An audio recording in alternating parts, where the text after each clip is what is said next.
back to the special edition of our cooking segment with Made with Love Delectable Edibles. Alexandra is here today, and we also have MLA Terry Lake doing some chefing up. And actually, Terry, you brought in some wine-fed beef today. I did. Yummy. This is Dougie Houghton's wine-fed beef that is sold at Ron Keeley's Chop and Block here locally. And that big festival is going on at the Plaza right now until the end of the month, too, the Houghton Beef Festival. Featuring Dougie's beef there. It's something that Lisa and I have cooked many times and had people over and they rave about it. It is absolutely fantastic. Yum. It looks good, and it's still raw, and it still looks delicious. Well, and it's good for you too, because there's actually some research that shows that feeding wine to beef in the finishing part, in the feedlot, will actually reduce the amount of E. coli or potential E. coli in the beef. Now, that's yet to be proven out in more research, but it's a pretty good indicator that this may be something of a trend, and it's been featured in Maclean's magazine. We had a BC Beef Day at the legislature last year, and hundreds of people showed up and all just were raving about it. It's just very, very interesting flavor. Explain again how this happens. Like, how does the wine process happen? Well, a cow walks into the liquor store. That sounds like fun.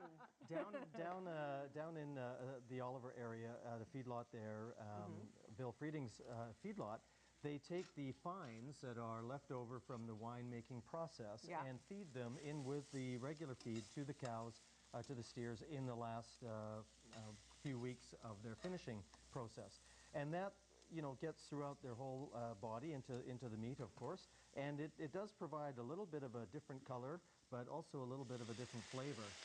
And I think the cattle don't mind it very much too, because they're probably enjoying it. Having a liter of wine every day, even though they're very big, it probably makes them feel a little bit more relaxed. Relaxed, yes. I agree with that. That's great. But locally grown beef, and so, you know, when we're all concerned about where our food comes from and supporting local business, you know, we're supporting not only a local rancher here, but a local retailer that's featuring this product as well. Absolutely. What can we do to help you, Alexandra? You're doing all the cooking, and we're Terry's got some organic portobello mushrooms and some red onion in this pan, a little bit of our Prima Vera spice blend, and then we've marinated the beef in a little bit of balsamic vinegar, olive oil, and again the Prima Vera spice blend.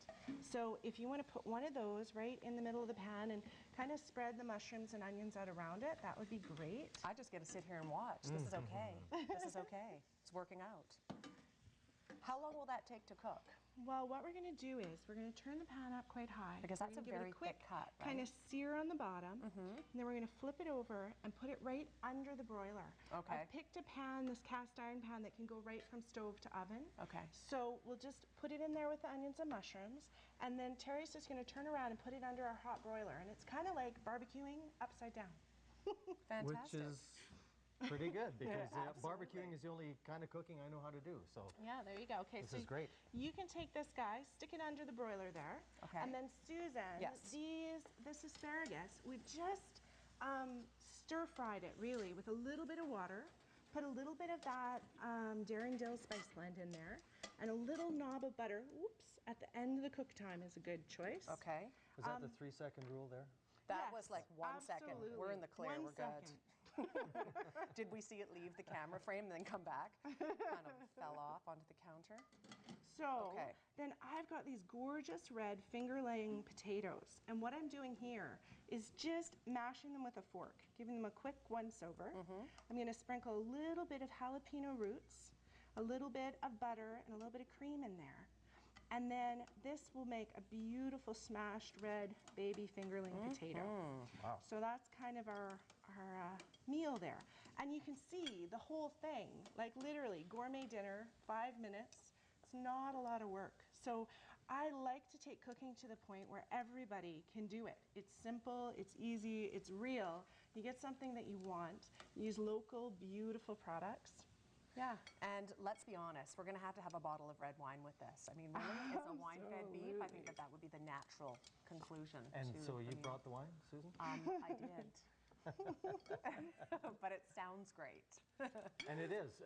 You know, as I say, we've had this beef this is a ribeye steak.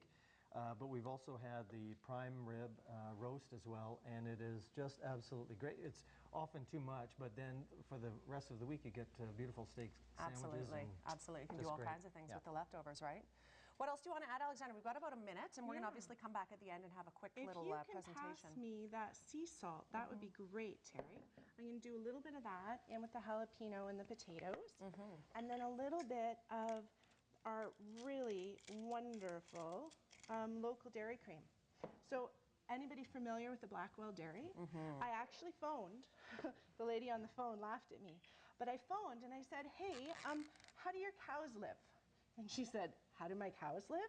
And I said, well, what's their life like? And she said, well, they run around in the grass, and when it's milking time, they run back. So I'm thinking they like that. And yeah, they live like cows, which was great to me, because to me, it's really important how our animals are treated. So yeah, Avalon Dairy is a great choice for local. Fantastic. All right, well, you know what? We're going to take a quick break. We're going to finish mashing up the potatoes. We're going to come back, check in with Terry and Alexandra at the end of the show and see how everything turns out, you guys. Thank you very much for all of your help today, Terry. It's fun having you on. You have to come back again. I will. Yeah. Okay, quick break. When we come back, Rose Sonniff is here, community nutritionist. Stay with us. We're back with Terry and Alexandra. You guys, how did it all work out? Really well. It's fantastic. We got gorgeous, rare wine-cooked beef. We just broiled it under the broiler. And the beautiful pile there of the red fingerling smashed potatoes and some asparagus with Darringdale. It smells good. Yeah, pretty spectacular. Excellent. Terry? Well, I'm having a hard time on this side of the table, not jumping over there to grab some. It looks fantastic. It smells absolutely wonderful. We'll get to that in just a jiffy here. All right. You guys, thank you very much for joining us. I look forward to trying this out. Everybody have a great day today on this Tuesday afternoon. Bundle up if you're heading out. It's only getting colder, unfortunately, as we head towards the end of the week. Have a great afternoon. We'll see you back here tomorrow. Bye for now.